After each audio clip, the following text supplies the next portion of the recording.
partying, Thursday, Friday, Saturday. And one night I just put myself through too much, and just not so much sleep going on during that weekend. And then coming back home from New York City to Pennsylvania in the middle of the night, fell asleep behind the wheel and broke my back. That is when I realized that I can't joke around anymore. There's too much. There's such a thing as just having too much of a good time, as far as putting substances in your body, and even simply, it just goes all around. There's just too much of a good thing. Even just having too much food in one sitting can be very detrimental to your smaller intestines. It's a lot for your stomach acids to handle all at once. There's just so many different things. So that was my turning point, being crippled, being in a wheelchair for a little while, and hardly having the strength to even walk a mile an hour.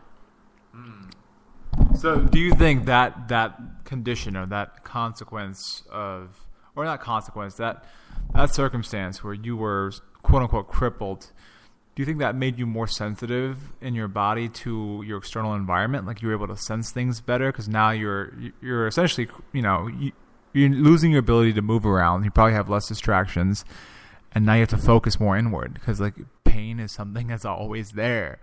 Especially when you're hurt to that degree. Do you feel like that was kind of like a catalyst towards you looking inward? You had no choice but to look inward? Absolutely. I think it's a spiritual health journey, no matter which way you want to look at it.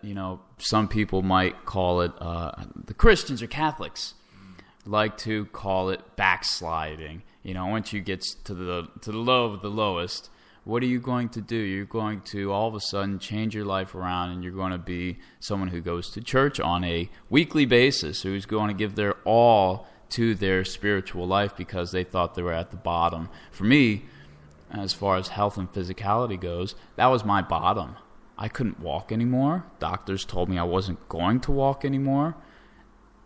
That was my bottom. I had to turn around 180 degrees and commit my entire energy to becoming whole again so that I could walk like a normal person, so that I can heal myself. And as far as my arthritic pains went, after breaking my back, it was all of a sudden arthritis was popping up everywhere again because I'm being fed all these medications for the pain of my back, which I knew I shouldn't have been taking.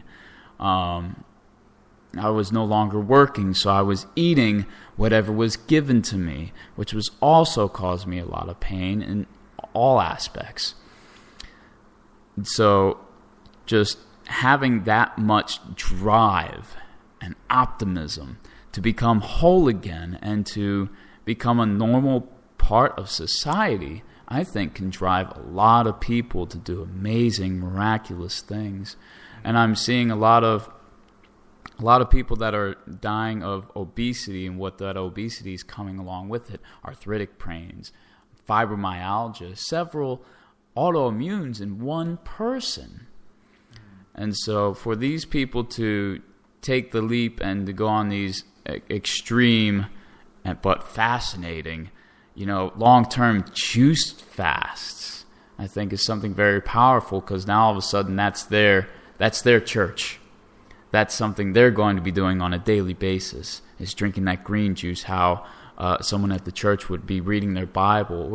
That even goes for any religion or any practice. You have somebody that went throughout all of high school, and their bottom is they've been a twig their entire lives. Now they're reaching the age of 18, 19, 20, and then they feel like they need more physical fitness in their life. Now what are they going to do? They're going to hit the gym on a daily basis to change their life around. And I think we all desire to be a much more wholesome, vibrant person. We all want to be the best versions of ourselves, but getting there sometimes may take being at your rock bottom. Yeah, no, that's really powerful. And I mean, you get this. You get that everything's so well connected, right? I mean, you were just talking about how with obesity comes so much. Like there's resistance to insulin, there's inflammation in your gut. There's so much going on. Your liver is not able to detoxify as well as it did. And it just keeps going down this rabbit hole. There's so much going on beyond just the title obesity. Obesity is such a catch-all phrase. So we're seeing it so intricate and so well connected. And we both understand this, and I'm sure you understand this to a great degree given what you went through. Now, I think it is fascinating because conveying that to someone that may not have hit their rock bottom or may not even want to hit their rock bottom, but they're coming to you, or they're coming to someone with that experience to learn more about how they can prevent themselves from getting to a point of lethargy or a point of dis-ease or a point of just feeling like crap. And now they're coming from that place and they're just like so resistant to trying these things, to trying these new advents of healing, right? Healing in every single regard.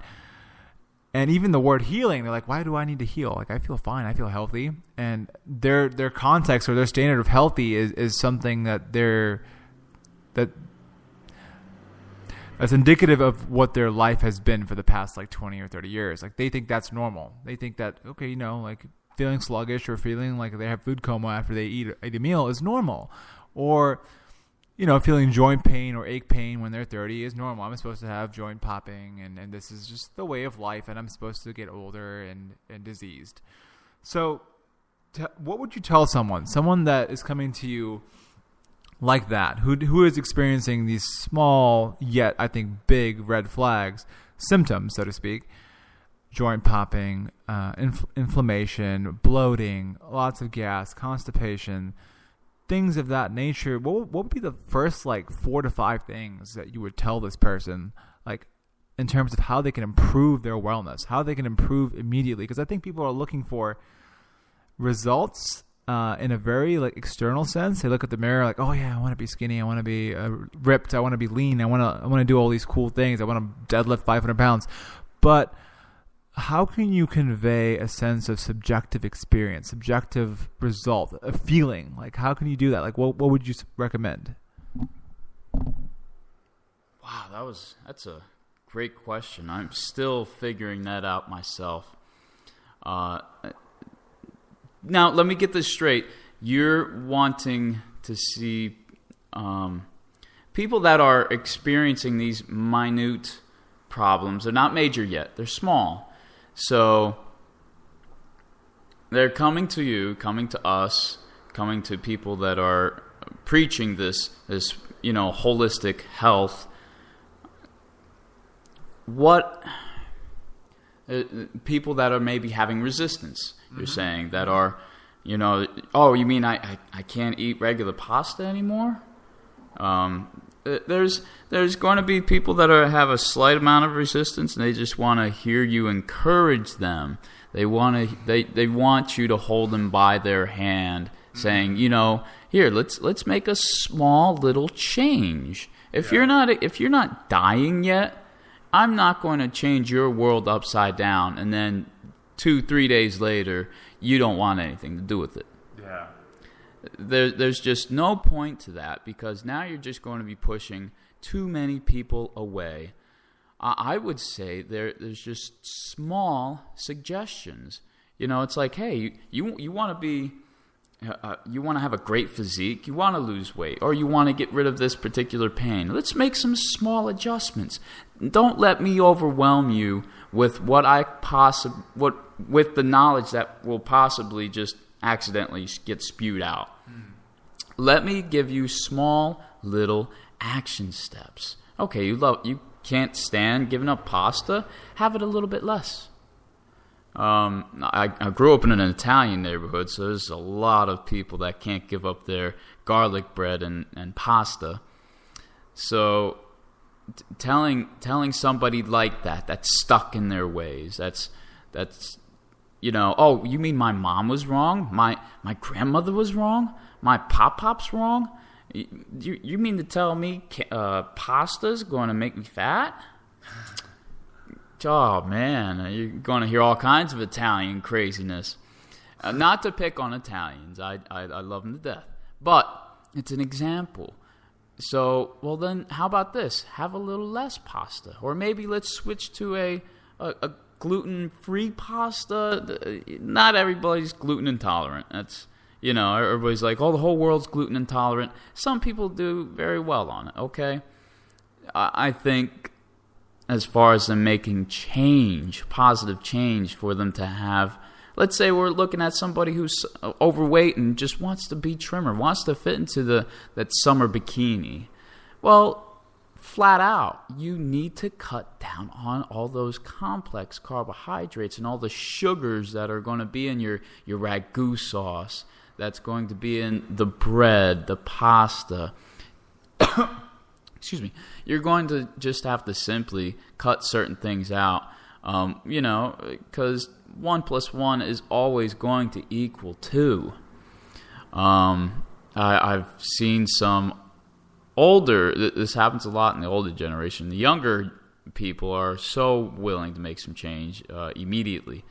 Now, I've had some older clients of mine that were just very passionate about what they did on a daily basis. And I said, well, you're looking to get rid of pain, right? So maybe I would suggest a simple fix. Well, how about you, instead of, eating all the junk, why don't you get something that's wholesome, that has sugar in it? Maybe a pineapple, maybe a mango, maybe some berries, especially berries. Berries are going to help people with sugar sensitivities.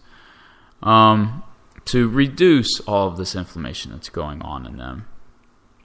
And, hey, let's start working out, 3 times a week. Let's not go overboard. Let's get you moving again. And whenever you think of it, maybe think about doing a lunge. Do a squat. These are little action steps that I would tell this particular person that are going to make an extreme difference in your life. Oh, well, I'm busy. I'm constantly at work. Well, even better. Are you tired of having that neck pain and back pain when you're sitting at your desk all day long? Remember to get up and stretch. I think, and also being a part of these people's lives, we also have to be an example. I remembered I was working at this previous job of mine, and I remembered this older gentleman just loving the fact that I was constantly getting up, stretching around, doing a push-up or two, and doing some squats, doing pull-ups. He thought that was very inspiring, and to the point where, a lot of the people thought it was very odd, but, it made a difference to some of them. They're like, oh, maybe I should start doing this so I don't feel so old.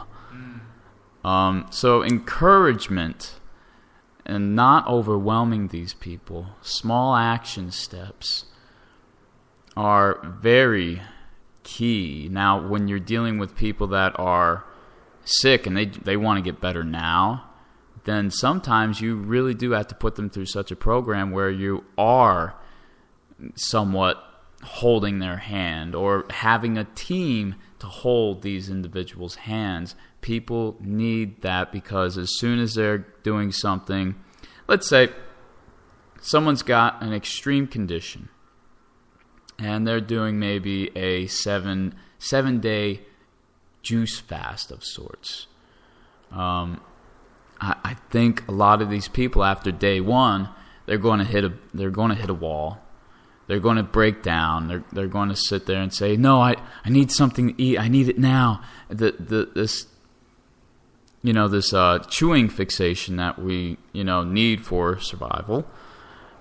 People want it too often, and especially when they're trying to get better from something, they're going to panic. They're going to be anxiety-ridden, waiting for results, and if that result doesn't happen soon enough, they're going to break down. So, I mean,